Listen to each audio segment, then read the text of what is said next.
Welcome to Pindar Poetry. We hope you learned something new.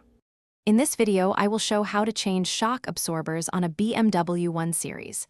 Begin by gathering tools: spring compressor, torque wrench, breaker bar, sockets, penetrating oil, and new shocks. Secure the car with jack stands and chock the wheels. Loosen lug nuts before lifting, then remove the wheel.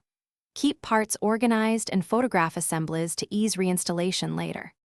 Collect every tool and replacement part before you start to avoid interruptions while the car is lifted.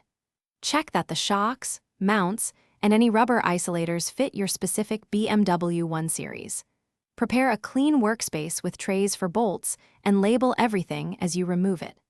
Keep the torque wrench set to manufacturer specs and have penetrating oil ready for stubborn fasteners. If you're finding this video helpful, please subscribe and like to support the channel.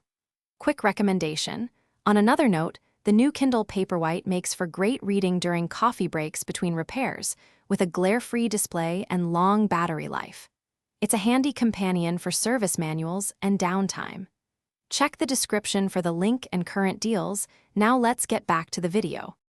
Support the lower control arm with a jack and remove the brake line and ABS clips from the strut. Loosen the top mount bolts inside the engine bay, then remove the bottom nut and carefully extract the strut. Use the spring compressor to transfer the spring to the new shock, reassemble the top mount, and torque all fasteners to spec. Reinstall the wheel, lower the car, and test drive to confirm handling improvements. Thanks for watching. Consider subscribing if we helped you.